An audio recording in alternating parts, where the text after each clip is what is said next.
Have you ever been completely sold on an all-in-one tech solution? It sounds amazing, right? Faster, easier, solves everything. Oh, yeah, the classic silver bullet pitch. Exactly. You jump in, super optimistic, and then, slowly, things start getting weird. It gets frustrating, maybe expensive, definitely slower than promised. Happens all the time, whether you're building something huge or just, a marketing site. Well, welcome to the deep dive. Today, we're looking at a really fascinating story from a company called Northflank. Right, these guys know scale. They really do. They deploy and scale apps that handle, get this, tens of billions of requests. Performance is basically their middle name. Mm-hmm. So when they initially picked Next.js for their marketing and documentation sites, it wasn't like a random choice. They knew what they were doing. Absolutely, an informed decision. But here's the twist. They ended up ditching it completely. So our mission today is to dig into why. We want to get past the hype around Next.js, understand the real problems Northflank faced at scale, and see what lessons you can take away for your own tech choices. We're pulling all this directly from their own blog post, which has a great title, Why We Ditched Next.js and Never Looked Back. And what's so interesting is, like you said, Northflank has deep expertise. They live and breathe this stuff.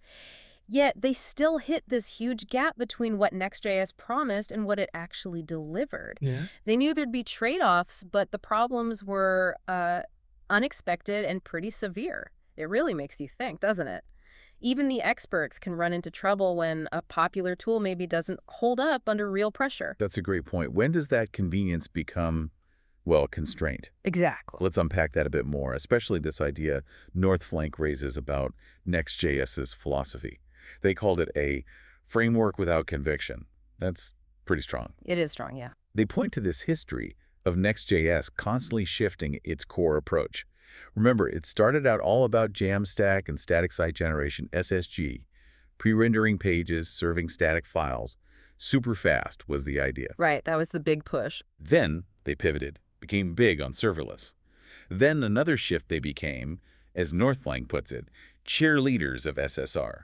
Server-side rendering, generating pages on the server for every request. That's quite different from SSG. Totally different paradigm. And now, Northflank suggests they might be moving towards microVMs. It's a lot of change. And Northflank sees a pattern here. They basically described it as roll out a new paradigm, sell it hard, ignore the warning signs, then drop it. And move on when the problems become too obvious. Wow. Yeah. And think about the impact. For developers, you're constantly scrambling, right, refactoring, learning new ways of thinking. And companies, they're left cleaning up the mess, maybe rewriting huge chunks of their apps. It's this tension, rapid innovation versus needing things to be stable long term. Northflank, they say their own mission is clear and stable, even as their product evolves. It's a real contrast. That phrase, framework without conviction, really sticks. But Next.js is still incredibly popular. Do you think Northflank is an outlier here, or are others maybe feeling this pain quietly? That's a really good question. I mean, look, frameworks do need to evolve, right? They try to offer the latest, the greatest. Sure. But Northflank's point is key. For a company operating at their scale, stability is just as important, maybe more so. These huge paradigm shifts become a real liability. Right. Maybe other teams just, absorb the cost because the initial easy start feels worth it. But for Northflank, that trade-off just didn't work out in the end. And that vision thing feels central because while Next.js was maybe shifting around, Northflank was hitting a much more concrete problem. Yeah. Performance, just raw speed. Big one. Yeah. They said Next.js was painfully slow at scale, despite all the marketing about speed. Basic pages were taking like 200 to 400 milliseconds to render. Which is not great. Not great at all. And bigger pages, the ones with dynamic stuff, spiking well beyond 700 milliseconds. Oof. And get this, if Google's crawler or an SEO tool like Ahrefs hit multiple pages quickly, the whole site could crash. They said it happened multiple times per week. Wow. Multiple times a week. That's unsustainable. Totally. Plus, the built-in caching was apparently unpredictable and inefficient when they ran multiple copies of the server, which you need for scaling. And this is where it really hurts a business like Northflank. Their view is super clear. Performance isn't just a nice to have. It's everything. Yeah. And they're right. Milliseconds matter for conversions, for user experience, for SEO rankings. They put it bluntly. Google doesn't wait. Users don't wait. Next.js makes them wait. Ouch. For a team like Northflank who have this culture of, if it's broken, we can build it better, This wasn't just annoying, it was blocking them. They had to choose. Yeah. Keep fighting the framework or build their own fix. And they chose to build. They actually benchmarked it, put Next.js head-to-head with their own custom React SSR solution. Same conditions. The results were, well, kind of staggering. Yeah, the numbers are wild. Okay, so take a simple landing page. First, contentful paint, how fast you see anything, went from 2.1 seconds with Next.js down to 0.5 seconds. Wow, 4 times faster. 4 times. Largest contentful paint, when the main thing appears, 5.1 seconds down to 0.8 seconds. That's 6 times faster. Incredible. And speed index, how quickly it looks complete, 8.4 seconds down to just 1.7, a 5x improvement. It's just night and day. And it wasn't just the simple pages, right? They tested heavier stuff, too. Exactly. A data-heavy page, like a cloud provider comparison. Same story. First, contentful paint, 2.0 down to 0.5 seconds. Yeah. 4 times faster again. Largest contentful paint, 3.6 down to 0.8. 4.5 times faster. Okay. But here's the big one. Total blocking time. How long the browser is just frozen, basically. Went from almost 3 seconds, 2,810 milliseconds, down to 870 milliseconds. That's huge for user interaction, a 3-second freeze. People leave. Absolutely. And speed index on that heavy page. Yeah. From 11 seconds Right. down to 1.9.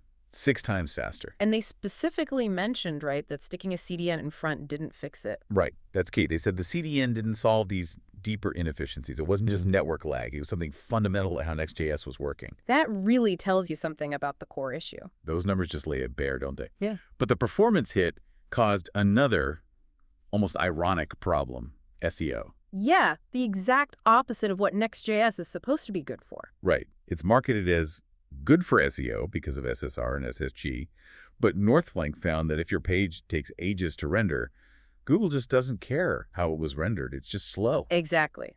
Slow is slow. And the impact was real. They said their SEO performance halved in December. They actually lost valuable rankings. Ouch. Why? Specifically because of slow server-side rendering and JSON bloat.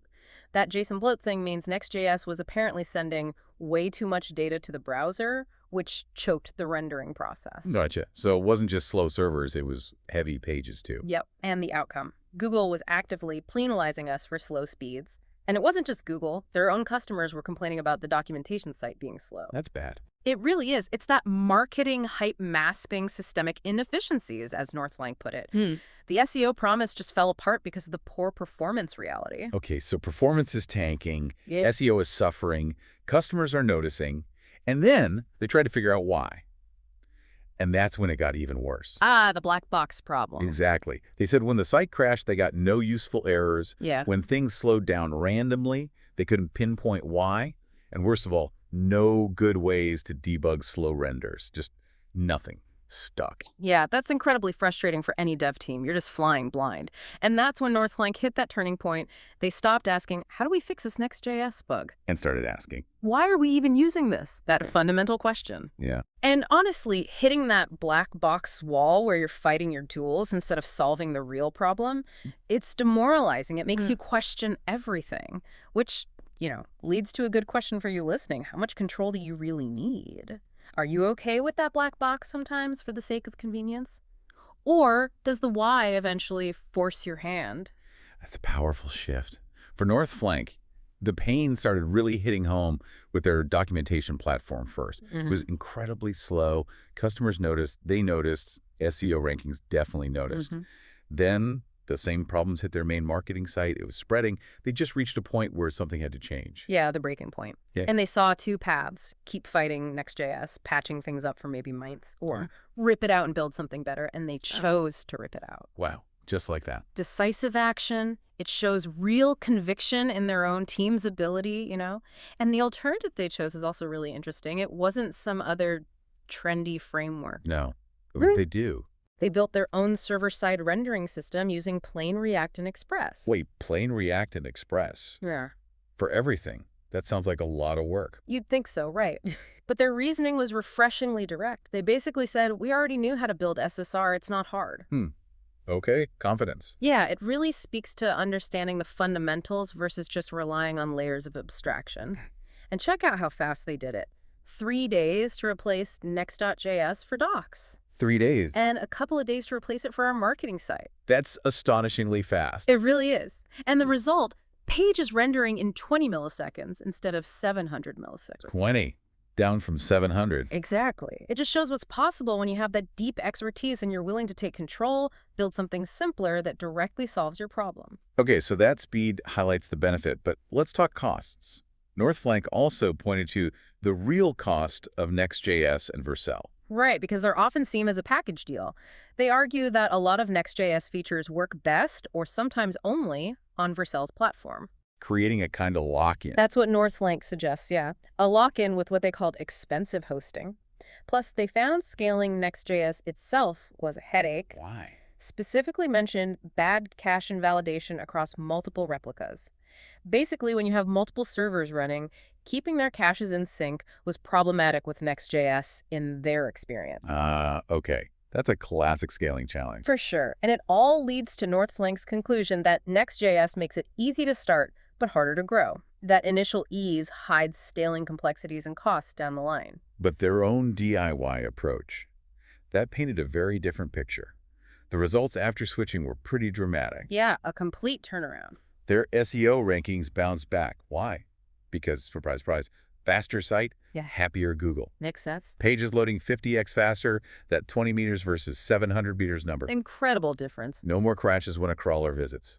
Huge relief, I bet. Definitely reduces stress. Deployments suddenly don't cause massive slowdowns. And maybe the biggest quality of life win, we don't have to babysit our website anymore. That's huge. Think of the developer time and sanity saved. Absolutely. So yeah, their custom setup where they handle the deployment and infrastructure just worked. It scales seamlessly, deploys effortlessly, and actually performs, as they put it. It's a strong case for owning your stack when performance and reliability are critical. So wrapping this up, what's the takeaway for everyone listening? Northflank's advice seems pretty direct. It is. They basically say, look, if you have a tiny site, Next.js might be totally fine, no problem. Right. But if you really care about performance, SEO, scalability, or just having real control over your tech stack, then maybe pause and reconsider before jumping on the Next.js bandwagon. Their final take is pretty blunt, isn't it? Yeah, they call Next.js bloated, slow, and unnecessarily complex for what they needed, and firmly state there are better ways to ship software. It's a call for thinking beyond the default choice. It really hammers home that point. The most popular tool isn't always the best tool for your job, especially when things like performance and control are non-negotiable. That easy button can come with some serious hidden baggage. For sure. So it leaves us with a thought, doesn't it? In this tech world that changes so fast, when do the benefits of grabbing that convenient all-in-one solution actually outweigh the potential downsides? Losing control, hidden complexity, dealing with those constant paradigm shifts. That's the million-dollar question. It really is. Something for you to think about for your own projects. What trade-offs are you willing to make?